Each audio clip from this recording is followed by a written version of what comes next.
আমি তোকে কথা দিলাম এই ছেলের সঙ্গে মেয়ের বিয়ে দেবো। আচ্ছা ছেলের নামটা বল, নামটা বলবো? মহাপণ্ডিত, মহাজ্ঞানী, মহাবৈষ্ণব। মহা করতে হবে, নামটা বলো, নামটা বলো। নাম, ছেলের নাম হলো পরম দয়াল শ্রীপাদ নিত্যানন্দ।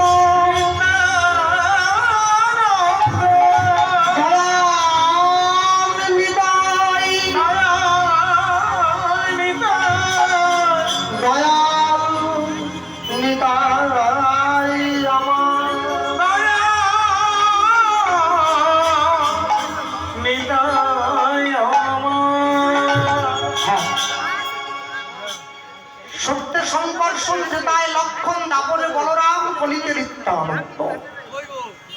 হ্যাঁ, জগন্নাথ দেবের পাশে যে বলরাম দাঁড়িয়ে আছে সেই বলরাম হলো কলিযুগে নিত্যানন্দ হয়ে এসেছে সম্মুখে দাঁড়িয়ে।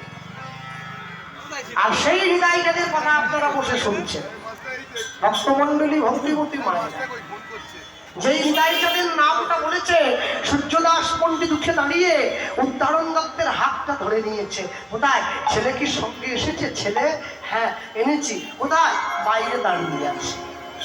ছুটে গিয়ে হৃদয়টাদের হাত ধরে ঘরে নিয়ে এসেছে। প্রভু, হ্যাঁ, একেলা আসনাই মোরে করিতে উদ্ধার, করিতে উদ্ধার, এবে উদ্ধার করিবে তুমি মোর পরিবার, মোর পরিবার। সবে মিলে তোমার চরণে দিব গড়াগড়ি, গড়াগড়ি। অন্তিমেতে যাওয়ার কালে বলবো হরি হরি। অন্তিমেতে যাওয়ার কালে বলবো নিতাই গৌর হরি।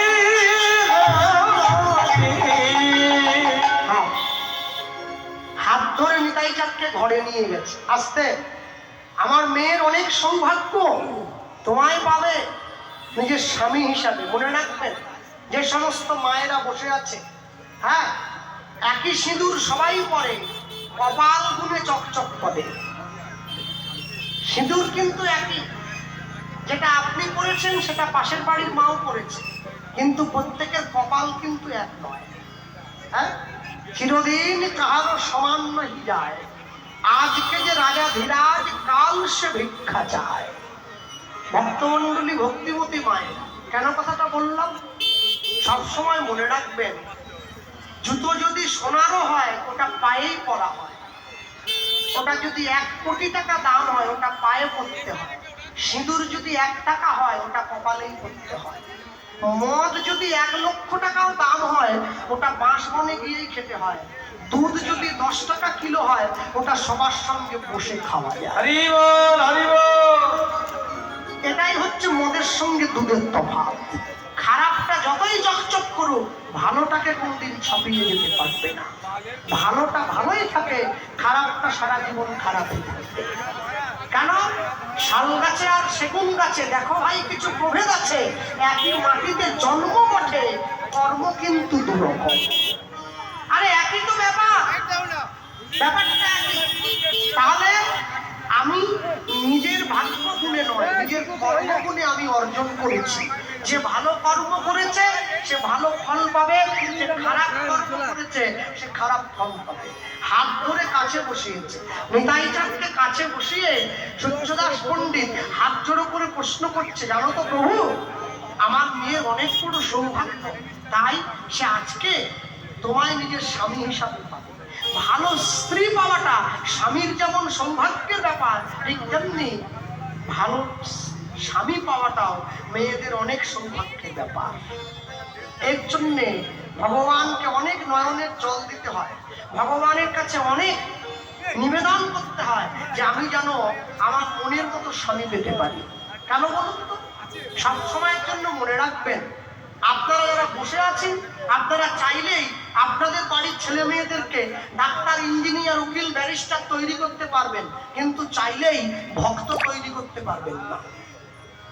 ভক্ত হওয়া বড় শক্ত। পণ্ডিত রয়েছে বসে, গাছের ফল গাছে রয়েছে, বৃন্দ পড়েছে খসে।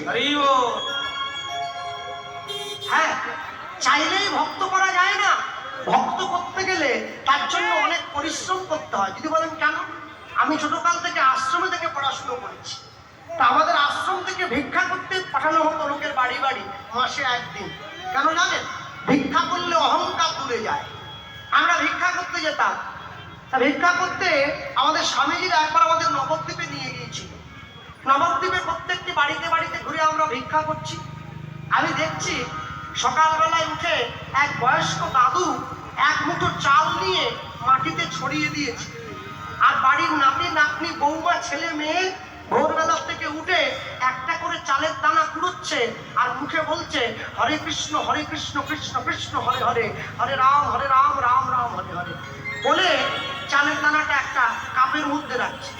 তা আমরা গিয়ে জিজ্ঞাসা করলাম এটা কি করাচ্ছে ওদের দিয়ে? বলে শোনো, একটু পরে যার কাজে বেরিয়ে যাবে, ছেলে মেয়েরা পড়াশুনো করবে, এই যে কৃষ্ণ নাম বলে চালটা তোলা হচ্ছে, এই চাল, এই কটা চাল যে কটা হবে নির্দিষ্ট সময়ের মধ্যে, আজকে বাড়িতে যে রান্না হবে রান্নার সঙ্গে ওই চালের দানা কটা মেশাবো। কেন জানো? কৃষ্ণ নাম বলে টোকানো চাল, সেই চালের ভাত হয়ে যদি কেটে যায় দেহটা কৃষ্ণ নামময় হয়ে যাবে। তাদের মনে বিশ্বাস। আর আমি কি বলি জানে? আমি দেখেছি মোড়া বাড়িতে গিয়ে মানুষ যে মরে গেছে লম্বা হয়ে শুয়ে পড়ে আছে, সাদা কাপড় দিয়ে ঢেকে দিয়েছে, আর আত্মীয়রা ছুটে আসছে। কি এনেছে? একটা করে ফুলের মালা আর হাতে একটা করে গীতা। গীতা কোথায় দিচ্ছে? বুকের উপরে। ওরে সারা জীবন ধরে ও গীতা খুলে দেখেনি, মরার পরে বুকে গীতা দিয়ে কি হবে? হ্যাঁ, তার থেকে সম্পত্তির দলিলটা দে যদি নিয়ে যেতে পারে। সম্পত্তির দলিল দাও। যারা প্যান্ট পরে ফুল প্যান্ট, এইখানে একটা পকেট থাকে না, ওকে কি বলে? চোরা পকেট। ওখানে চোরা মালগুলো থাকবে, 2 নম্বরই মাল রাখার যা 2000 টাকার নোট তো বন্ধ হয়ে গেছে, কি আর রাখবেন সব এইখানে যা রেখেছে। যে টেলারটা প্যান্ট কাটিয়েছিল আপনার, ওকে গিয়ে বলবেন যে আমি যেদিনকে মরে যাব আমার জন্য যে ধানটা নিয়ে যাবে আমার ছেলেরা, ধানে একটা চোরা পকেট করে দিস। বলে কেন? বলে কিছু মাল নিয়ে যাবো। সারা জীবন তো লোক ঠকিয়ে অনেক জমালাম, একটু নিয়ে যাই। হ্যাঁ, করোনার সময় লোকে আমাকে ফোন করে বলছে কৃষ্ণবাবু আপনাকে ডবল টাকা দিয়ে আরেকবার গান করাবো, শুধু ভগবানকে বলুন যেন আমি একটু বেঁচে যাই। বলি কেন? বলে অনেক পয়সা জমিয়েছে, আমি মরে গেলে পয়সা খাবে কে? আরে আমি বললে ভগবান তোমায় বাঁচাবে, আমি কে? আমি তো কেউ নয়। বলে আপনি তো এজেন্ট। আর এজেন্ট কার হয়? LIC যে করে। তুমি পয়সা দিয়ে ডেথ সার্টিফিকেট কিনেছো, বেঁচে থাকলে 20 লাখ, মরে গেলে তোমার বউ 40। মরে গেলে নিজের বউকে বড় লোক করছে। কি সংসারের ভালোবাসা! আমাকে এমনি দিলেও করবো না, যে পয়সা আমি ভোগ করতে পারবো না সে পয়সা দিয়ে কি হবে? আমার বউকে বড় লোক করবো? হায় হায় হায় না, খবরদার খবরদার।